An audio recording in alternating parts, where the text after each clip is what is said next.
நீ நம்பியவர்களெல்லாம் உனக்கு துரோகத்தை இழைத்தனர். நீ நீதியோடுதான் உன் வாழ்க்கையில் நகர்ந்து கொண்டிருந்தாய். ஆனால் அநீதி வந்து உன்னை அரசாள வந்தது. வெளிச்சத்தில் நடக்கும் பொழுதே உன்னுடைய கால் உன்னை இடறிக் கொண்டிருந்தது. பகலிலேயே உன் கண்கள் இருட்டை காண்பது. சந்தோஷத்தை அனுபவிக்க முடியாமல் உன்னுடைய மனம் துக்கத்தை மட்டுமே அனுபவித்துக் கொண்டிருந்தது.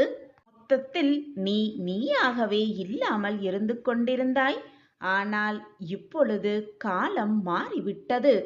உனக்கான நல்ல நேரம் விடியப் போகிறது. இதுவரை கஷ்டங்கள், சோதனைகள், வேதனைகள் என்று இருந்து வந்த நீ இனி உன் வாழ்க்கையில் சந்தோஷம், நிம்மதி, ஆனந்தம் என்று உன் வாழ்க்கையை நீ வாழப் போகிறாய்.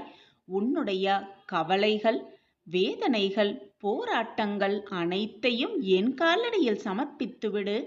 சமர்ப்பித்துவிட்டு நிம்மதியாக இன்று இரவை கண்ணுறங்கு.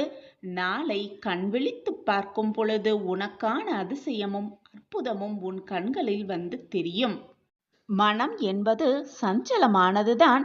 அதை வசப்படுத்துவதும் சற்று கடினம்தான். ஆனாலும் அதை வசப்படுத்திதான் நீ உன் வாழ்க்கையை வாழ வேண்டும். பயிற்சியினாலும் வைராக்கியத்தாலும் அதை நிச்சயமாக வசப்படுத்தி விடலாம். அவ்வாறு வசப்படுத்தினானால் இறைவனை உன்னால் காண முடியும்.